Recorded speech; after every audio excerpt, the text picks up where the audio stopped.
Hello, I'm Richard Coleman, and I'm running for the office of Sheriff of Chatham County. And when I'm elected, I promise to inspect what I expect. Chatham County, it's time for a change, and that change is me, Richard Coleman.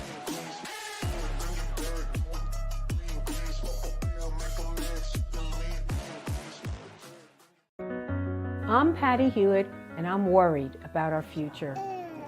Last one? I think about my grandkids and the belief that they deserve every opportunity. And what you deserve, what coastal Georgia deserves, is someone who cares more about their community than about corporate profits and big pharma. I'll see you later. All right, thank you. Small business owners and hardworking Georgians are the heart of our community. Have a good day. Not CEOs, not lobbyists, not shareholders. But who's taking care of them? It's time to ask yourself, what do you want from your government? This is our year to stand up against what we know is wrong. No more DC politicians invading our home life. No more racism that kills dreams and spreads violence. And no more corporate greed at the expense of workers' rights and our environment. So what would be the most meaningful help to you? I've spent the last 8 years working behind the scenes, mobilizing our communities for positive change. And while that is really important work, I can't stand by and allow the same tired politicians to run this country, the same ones who've neglected the real needs of Georgians. I'm ready to take our seat in Congress so I can fight for you and your families. I vote for you. Thank you, my darling. I love you. This isn't about party lines. This is about voting for a better future for more Georgians. Enough is enough.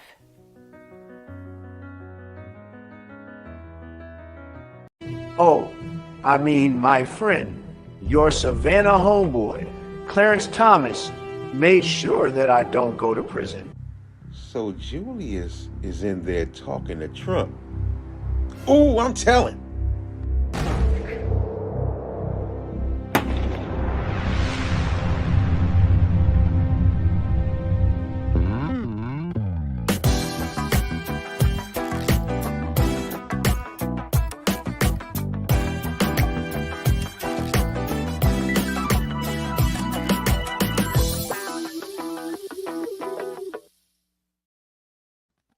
Well, good morning, Savannah. We're here this morning with the vulnerable community. Our guest will be with us shortly. He is an attorney with NAACP, and right now he's filing some briefs, and he's going to be about 5 to 10 more minutes before he gets on. But we want to start the conversation this morning. We have taken the liberties to go to the polls and vote. And it's one of the better things that we could ever do. And we have to encourage other folk to go to the polls and vote. We have so many people who have the idea that we have arrived, that they don't need to go to the polls and vote. But if we don't go to the poll and voice our opinion, then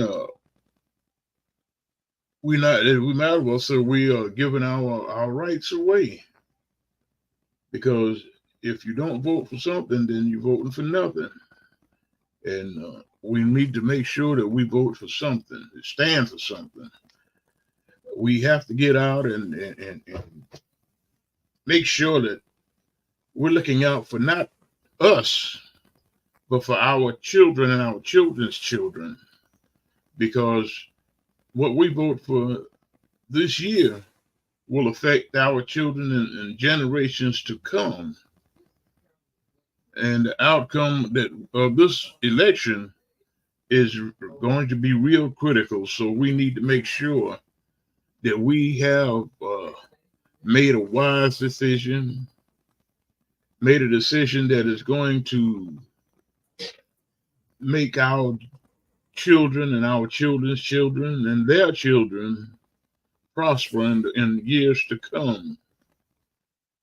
We have different organizations out here working, trying to make sure that everyone is registered to vote and everyone is doing what they can do. So we need everyone to chip in. We don't need to turn around and go anywhere and go back and let nobody send us back or let nobody do anything that they shouldn't do. We have been fighting this fight for a long time. I can remember back in the '60s when we had to run from the dogs and we had to run from the fire hoses just because we were fighting, trying to get equal rights. And now people think that the rights are there, and they think that it's done. It's not done. It's not over with. So we're asking that you get out and you go to the polls and you vote. We're going to take another quick break, and when we take that break, when we come back, we hope by that time our guest will be with us. So we're going to take this break, and we'll be right back. Need your garments cleaned with care and with a professional touch? Then bring them to One Price Cleaners in Garden City at the Old Farmers Market on Highway 80. Service you can count on.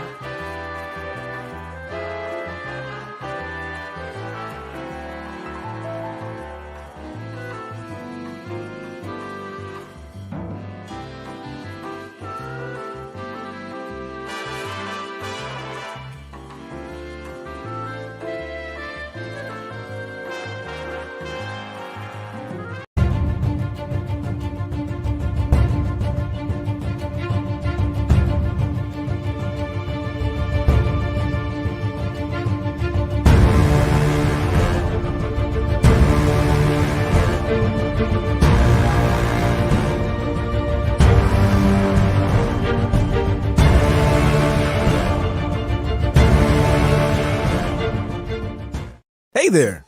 Are you ready to amplify your voice and embrace your passion? Tune in to Our Black Media Network, where community comes first and every story matters. We're here 24/7, delivering powerful content on everything from financial literacy to the latest in sports and mental health. We are unapologetically real, reflecting the heartbeat of our community with programs that inspire, empower, and drive change. Join us on all major media platforms to celebrate our unique voices and advocate for the change we want to see. With over 50K monthly viewers, our network is your go-to destination for authentic, engaging content. Be a part of the movement. Be a part of the change. Tune in to Our Black Media Network today and let your voice be heard.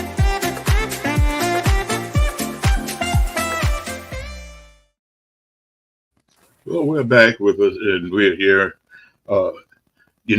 We want to thank everyone for joining us on Our Black Media Network.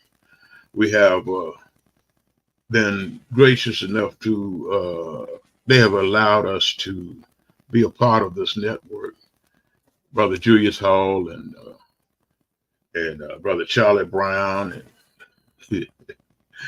And I tell you, Brother Robert Bryant, these great fellows, they work hard at making this platform work and work properly. We have shows that come on 24/7. And while these shows come on, we're bringing you a wealth of information so that you can make great decisions on your own. The one thing that the good master has given us is a chance to make a choice on our own. We are the only animal that has been able to make a choice on our own. And we are being joined right now by our guest this morning. And we're glad that he could make it. We know that he's doing some legal work, so we're going to jump right in. And Brother Demetrius, introduce yourself, please, sir. Yes, sir. Thank you. First thing first, Brother Jerome, for having me on this call. I'm glad to join you and the audience listening this morning. My name is Demetrius Calzer. I am a voting rights attorney at the NAACP Legal Defense Fund, or LDF for short, and I manage our voter protection efforts here in the great state of Georgia, like cities in Savannah and Albany, Waycross, up through Macon to Atlanta, and I help support our team's efforts over in Louisiana as well. Oh, great. Now, can you explain to some of the people exactly what it is that you do, so they can understand what the legal defense does? Yes, sir. So what I do is I provide support from LDF to our on the ground partners, such as Brother Jerome, such as the members of Delta Sigma Theta, such as other voting rights organizations working in the state to help remove obstacles to the ballot box that often prevent or obfuscate Black voters' access to the political participation process. And we utilize a number of tools. We provide nonpartisan and free voting rights information, like know your rights information, or a list of scheduled deadlines and dates related to the election. All of that is provided free in a print format to our partners. We also provide advocacy tools. We advocate on behalf of Black voters in state legislatures, at local county and city commission and council meetings, and with state officials. And we also utilize litigation as a tool as well, conducting investigations and filing lawsuits wherever necessary to ensure that Black voters have equal access to the ballot, to have their voices heard. Well, just the other day, Demetrius had the pleasure to be in Savannah, Georgia, and we were talking. He was at a workshop, and we were talking. And as we were talking, the State Board of Elections decided they wanted to do a hand ballot throughout the state, hand counting the ballots throughout the state. Let me correct myself here. And what is the legal defense thoughts on that, or what are you all intend to do about? Is there anything that y'all intend to do about that? Well, right now, that's a great point, Brother Jerome, and you're right. There are definitely concerns about the state election board's rule to require hand counting of ballots prior to certifying, or during some duration between election night and that certification. And for us, we submitted a public comment to the state election board, noting our opposition to that rule, and noting what hardship it would provide to election workers, and then also to voters who could have their trust in that system diminished.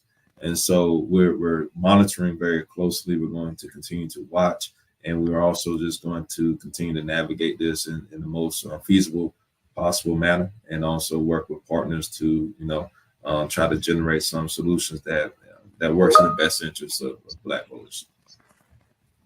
Okay.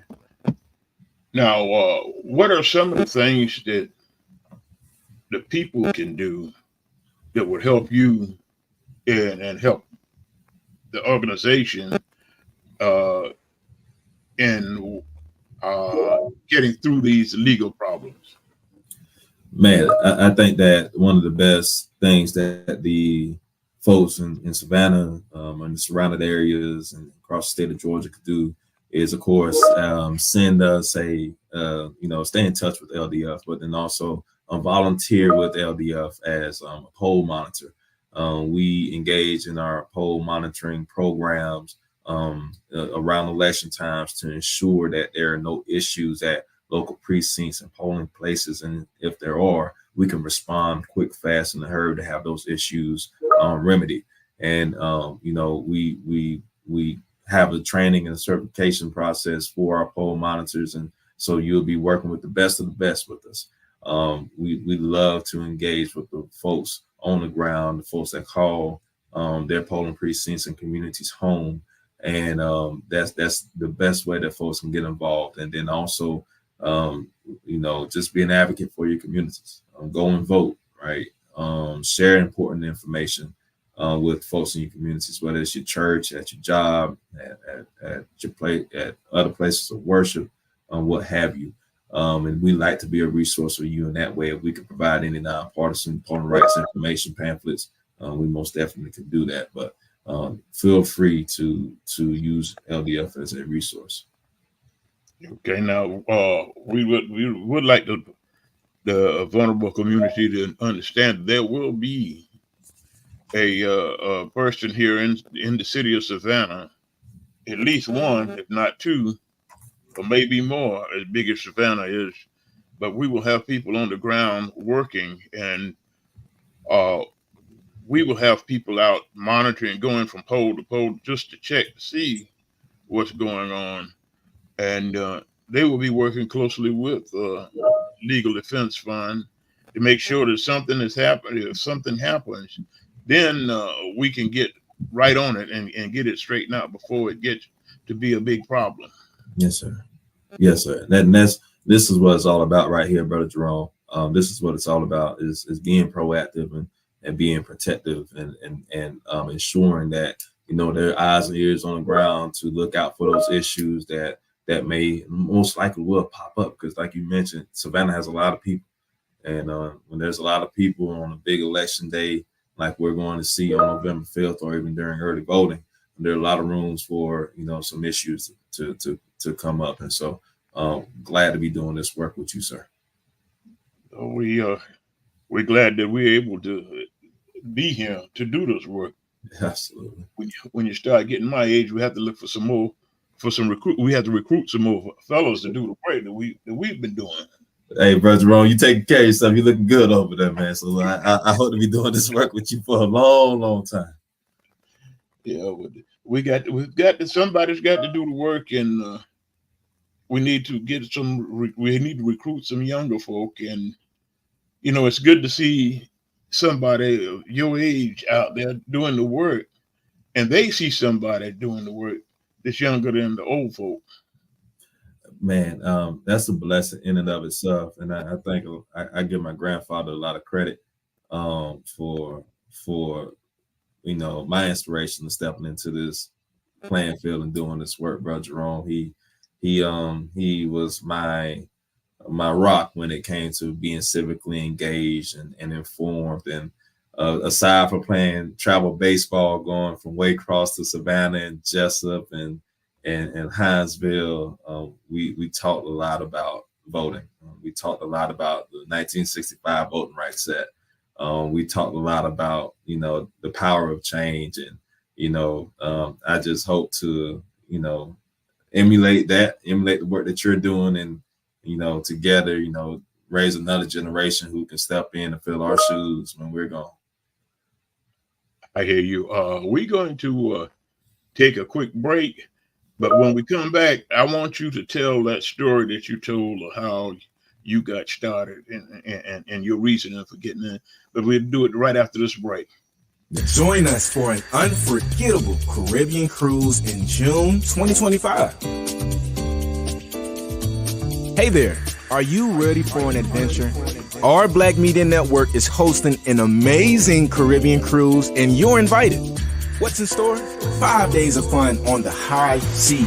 Join us for a fantastic getaway filled with parties, workshops, and opportunities to connect with your favorite show hosts. Network and connect. This isn't just a cruise. It's a unique opportunity to meet like-minded individuals, network with industry professionals, and make lasting memories. There's something for everyone.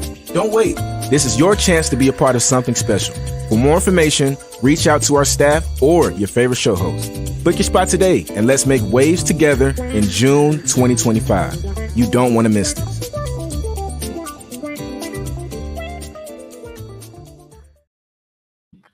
All right, we're back. On last Friday, Demetrius, like I said, was in a workshop, and when he got up, he told a story of how he got the reasoning for him, his inspiration behind being an attorney and doing what he's doing. And I'd like you to kind of tell us a little bit about that story, Demetrius. Yes, sir. Well, it starts with, my background. I'm from Waycross. And some folks who may be listening and watching, if you don't know where that is, it's way on across Georgia, at the bottom of the map, southeast corner of the state, not too far from the Okefenokee Swamp. And very humble beginnings. Grew up on the dirt road my grandparents stayed, and not too far was where our house was, and 2 loving parents. I was the youngest of 3 children. Grew up in a public education system that I had some great teachers, and at the same time we had challenges of being Black in the county that didn't quite I guess allow Blackness to flourish as freely as it should have. If it were not for my grandfather that I mentioned earlier, or my parents, and supporting cast from family, I don't know if I would have made it out. If I made it out, I mean made it on to Kennesaw State, where I studied political science, and from there I went to Louisiana State University, where I, did law school, and then I came back to Georgia. All the while I felt like not going through the motions, but still also I didn't realize what was going to be my end game, and I was searching for that why. And it wasn't until I noticed what my older brother was going through, did I figure out what my why was. So my older brother, he's like a year and a half older than me. They call us ghetto twins. We were in each other's hip pocket from the moment I was born, and even now. And same upbringing, same resources, but different outcomes. My brother is right now in the Georgia Department of Corrections. And for me, I realized that my position as an attorney with the legal defense fund, my position as an attorney, period, is a privilege. And it gives me an opportunity to advocate on behalf of folks like my brother who can advocate for themselves because they're incarcerated in a state where 1 in 23 adults are on probation, in a country where 1 in 3 Black men will face some form of incarceration. And while he's in prison, he is he's inspiring me still. He's the reason why, in a large sense, I think I set off to become a lawyer, because not only are the situations of him going in and out of the criminal justice system, but also because whenever he was there, he found time to read. And if my brother could take time to read under that condition, in his spare time, I could definitely find some time to read in mine. And so the first book I picked up was The New Jim Crow by Michelle Alexander. And I think that was all she wrote. From that point on, I think I found a motivation. I found some inspiration, and I found a dedication to grow into this position that I am in right now, and to help facilitate change in all facets of life. And the best way to do that is by voting, because voting connects to issues of criminal justice reform. Voting connects to issues of healthcare, especially in rural places across Georgia, where the expansion of Medicaid could ensure that hospitals in rural areas in the state don't close. Voting connects to environmental justice. Voting connects to economic justice. And I'm starting to see this spider web of interconnectivity that voting has, and how it connects home for folks who are dealing with some very real life issues.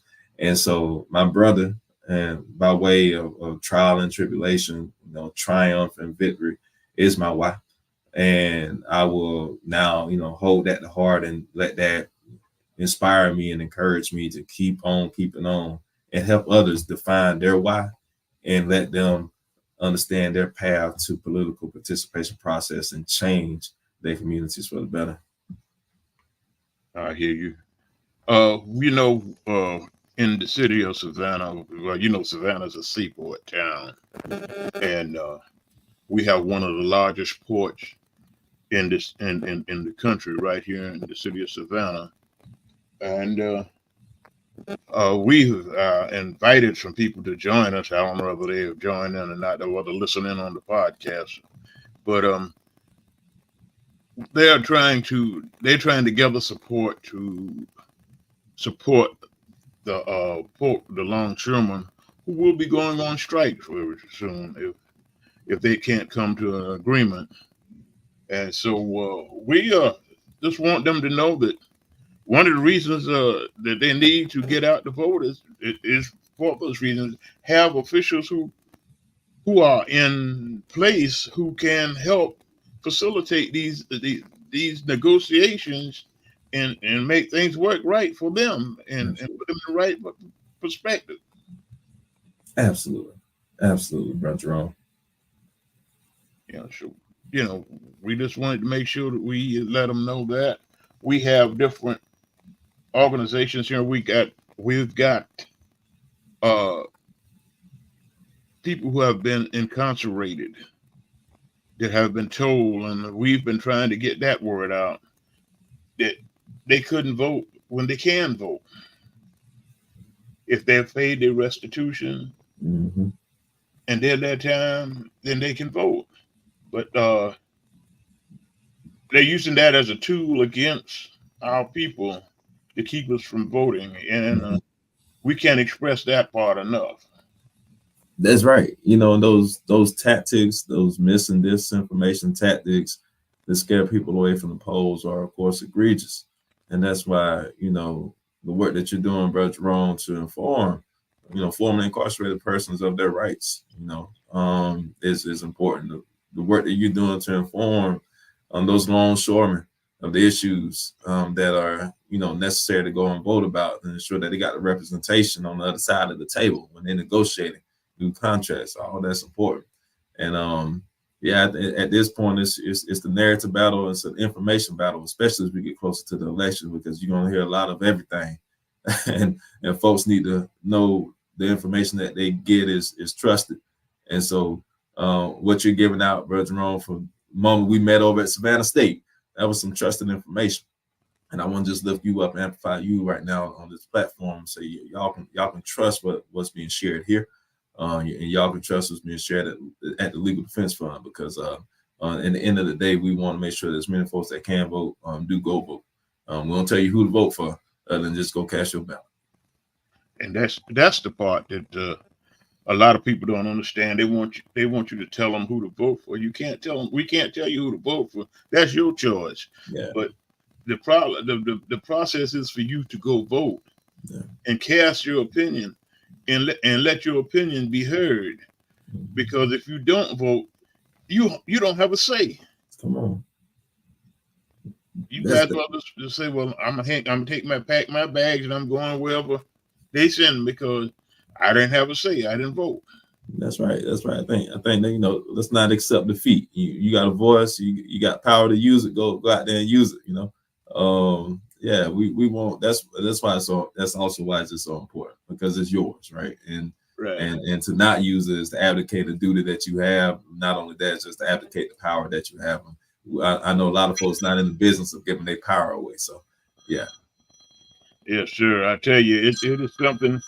It is something amazing when we can get on and go to the polls and vote, and then when we look around, our vote shows up and counts for something else. Brother Demetrius, tell us a little bit about how y'all process work. Yeah. Well, for LDF, there are a couple of processes that we undergo when we get information from partners or from individuals on the ground about a particular issue.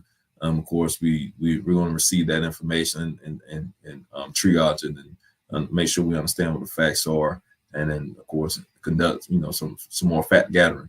And from there, we take it and we see what applicable law is made available to help to remedy an issue if it necessitates. And then we go from there and begin to strategize, of course, internally at LDF, and then also with partners to see what the best strategy is, the best path forward is. And those partners are our local partners, our state partners, and our national partners, depending on the scope of the issue, of course. And then after we develop that strategy, it's all work from there, right? We put in the time to do the legal research. We put in the time to do the drafting. We put in the time to make the necessary revisions. And then, of course, we file whatever it is that needs to be filed. If that's some legal action or if that's an advocacy letter, we make sure that that statement is written or that those drafts are written and filed appropriately. And so that's typically some of the process. That's a process that we have, and it's typically used to respond to fires, big, medium, large fires on the ground. And there's more because LDF is such a multifaceted civil rights firm. Of course, we fight for racial justice on behalf of Black Americans, and we're particularly focused on the election right now.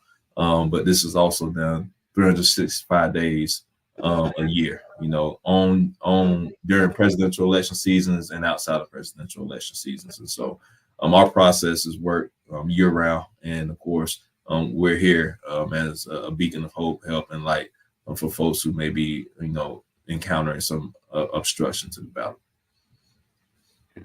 And when you mentioned the elections, a lot of people think that they have to vote in the presidential election and don't worry about the local election.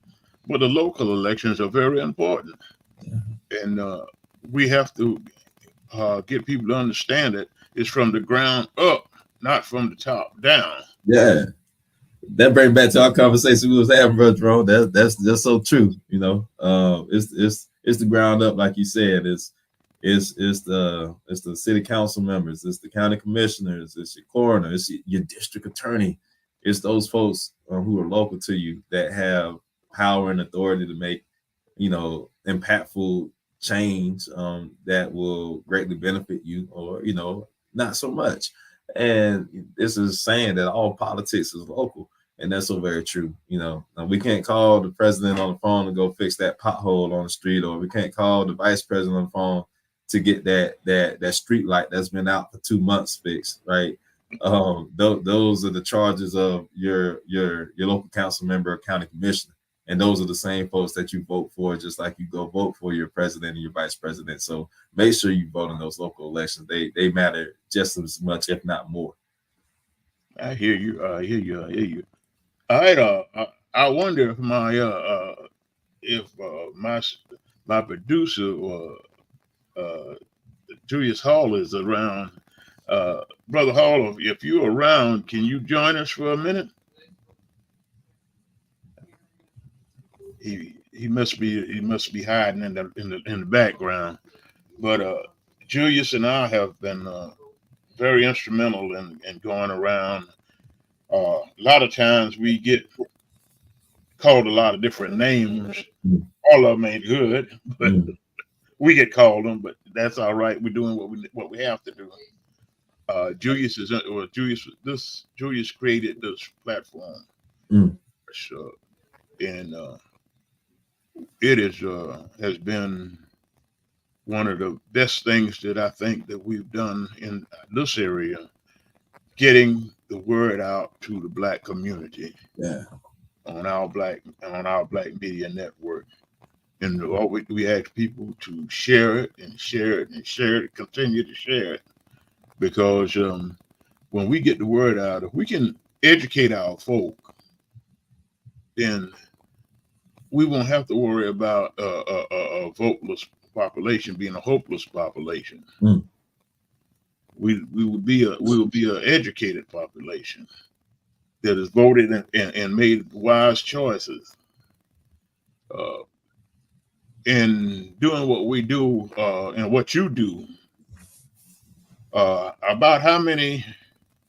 I know we got 159 counties in the state of Georgia. So how many workers do y'all have under your belt, and how do y'all go about obtaining y'all workers? Workers internally, I think we got about 120 staff members.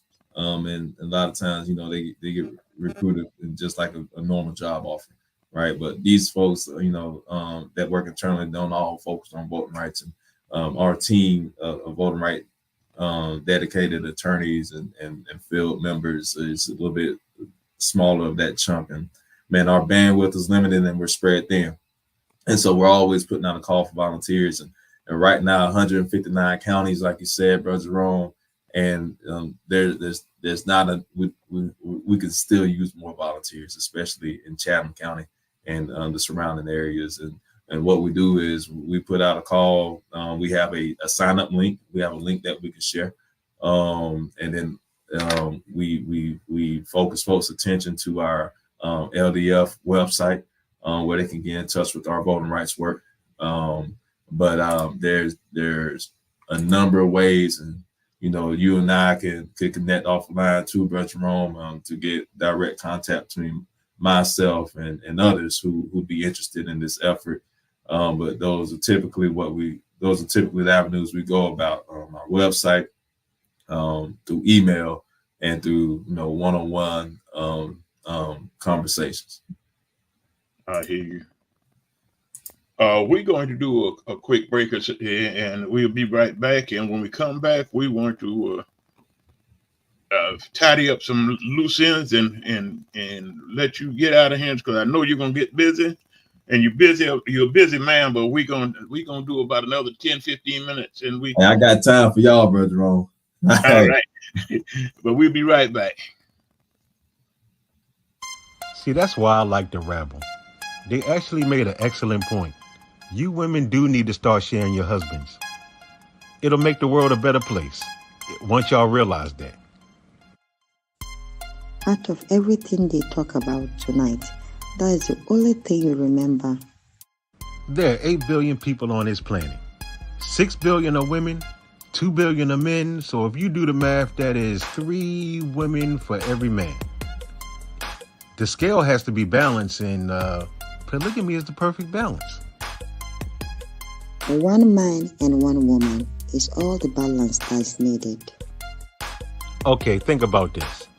If I had 4 women, you be my front woman, right? If I had a side chick, I would have to at least get one for the other side because there's 2 sides. And I would have to have one behind me. That's the backup chick. Just in case one falls off at the side, you always got to have that backup. I am the only queen in your kingdom. Don't get any ideas, Zoo. Now, all I'm saying is you should at least think about this. My God will judge you. Fine. One woman is all that's needed. But if you're going to keep doing this, we ain't going to be watching the Rabble together no more.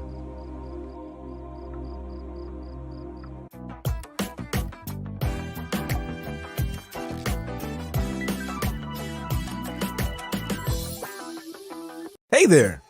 Are you ready to amplify your voice and embrace your passion?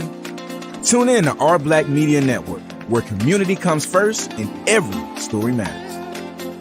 We're here 24/7, delivering powerful content on everything from financial literacy to the latest in sports and mental health. We are unapologetically real, reflecting the heartbeat of our community with programs that inspire, empower, and drive change. Join us on all major media platforms to celebrate our unique voices and advocate for the change we want to see. With over 50K monthly viewers, our network is your go-to destination for authentic, engaging content. Be a part of the movement. Be a part of the change. Tune in to Our Black Media Network today and let your voice be heard.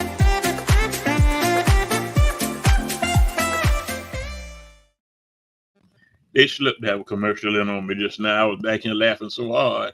I didn't know what to do. All right, G, you got me, boy. You got me on that one. But Demetrius, let's get on the serious side for a minute or two here. Yeah. When the people come to volunteer, when they volunteer with y'all, what are y'all expecting of them, and what are y'all looking for? Man, we're expecting them to have fun. We're expecting them to have a commitment to racial justice, and we're expecting them to, see that their work as a volunteer has a definite impact on protecting the voting rights for Black Americans, Black Savannahans, Black Georgians. What we're looking for is whatever time that they're willing to give. It could be an hour, it could be 4 hours, it could be the entire day of the election. And with that, they'll get everything else from us. If they bring those items as, prerequisites, realizing that the work that they're going to do is going to contribute to upholding democracy, and realizing that any time towards this effort is greatly appreciated. We'll supply the rest from there.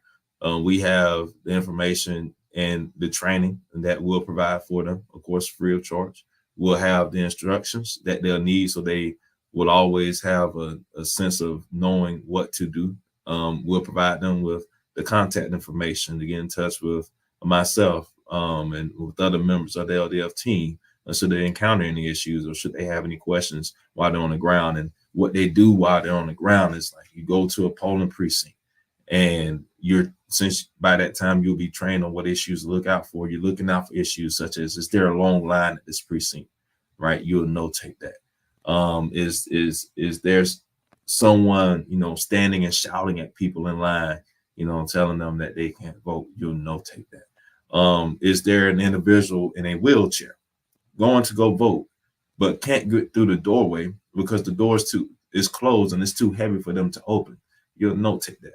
All of those issues could be barriers to the ballot box that we notate and that we respond to and will get fixed. And then not only will it work in the short term, right, but we keep track of all of those notes for our long-term advocacy. We've taken notes from places like Savannah and Macon, or from places like Jackson, Mississippi, or Mobile, Alabama, and we've included it in a very comprehensive document, and we've given testimony on it in congressional hearings.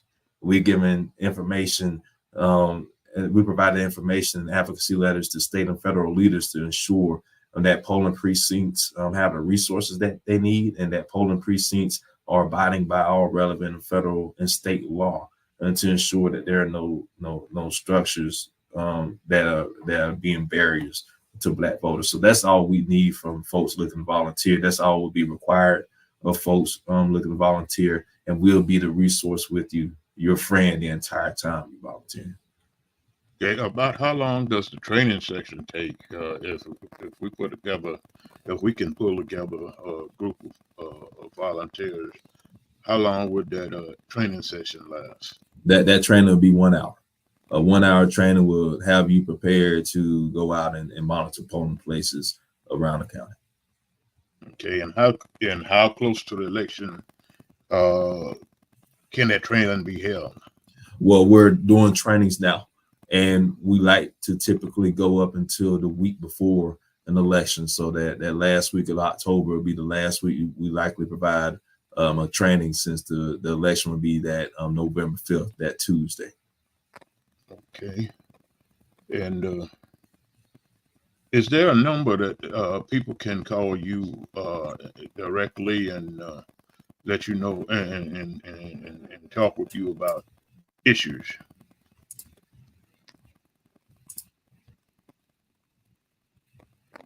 Oh, yes, sir. Absolutely.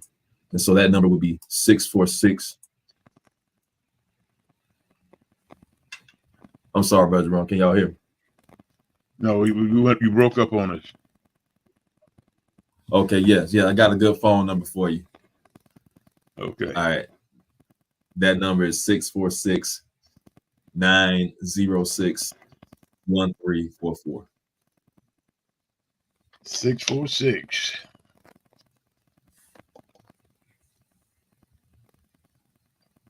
Say it again. 646.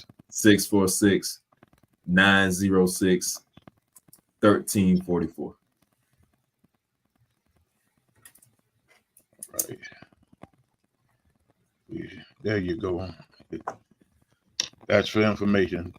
Oh, for sure. Brother, all right, G, why don't you come up with us for a minute, brother? This brother, the producer for us, he is a tremendous young man that likes to hide in the background. But he has been in politics for himself for a couple of rounds now. I see a note. Thing said, let's do part 2 next week. I'm here for that. Must be. But we have many controversies going on, Mhm. and some of the controversies going on here is around our DA. Mm. I reckon you've heard about some of that. Yes, sir. So, have y'all been asked to look into any of that?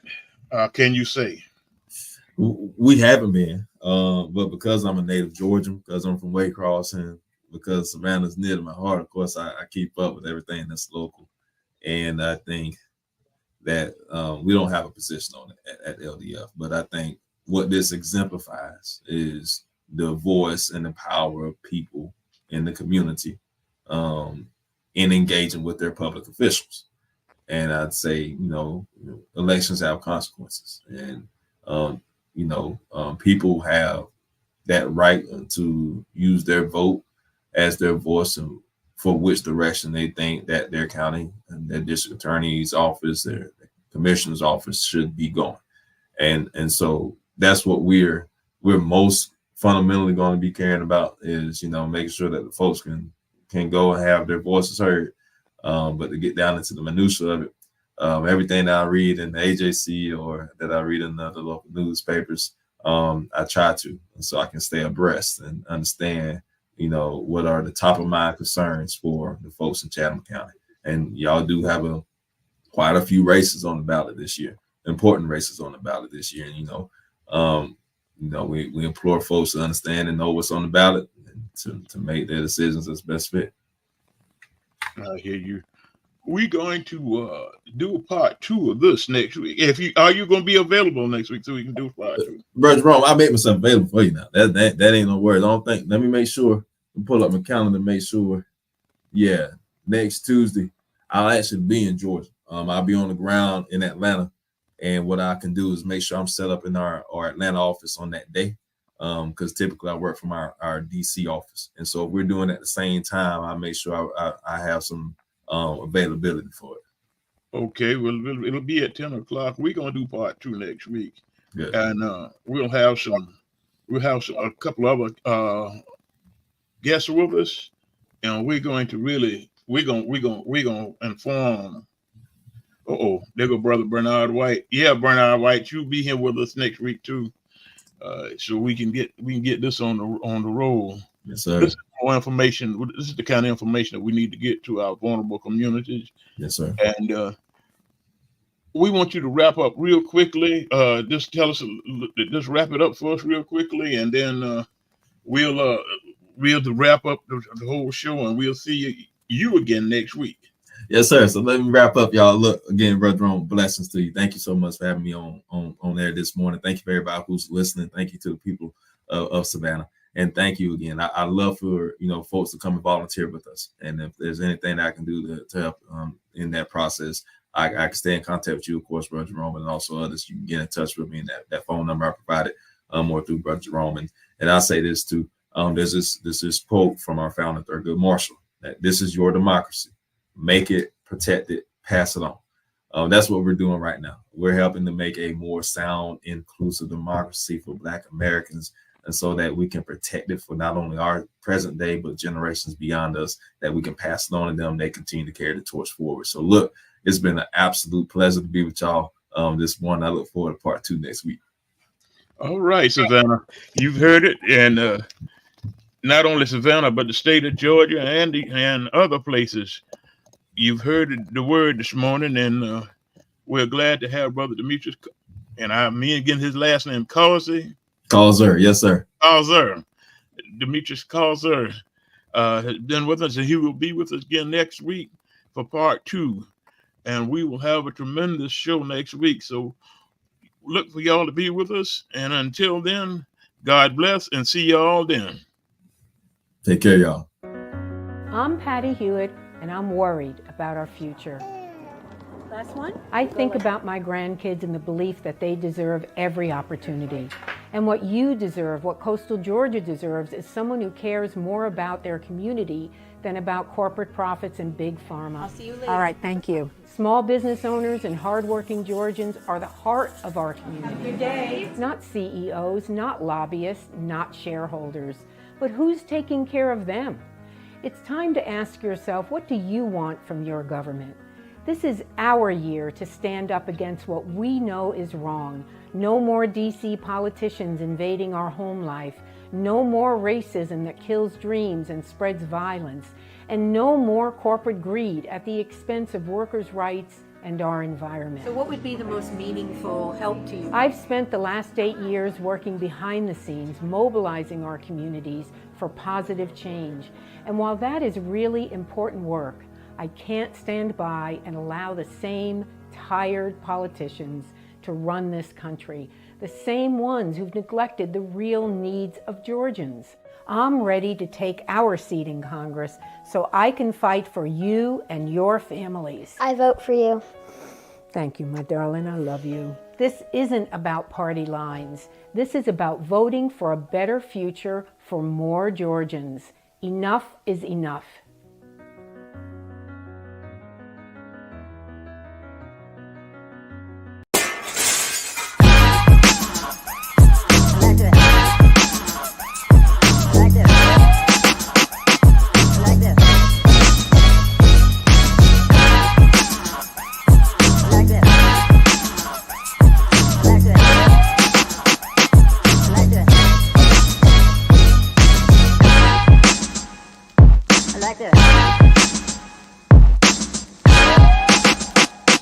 Like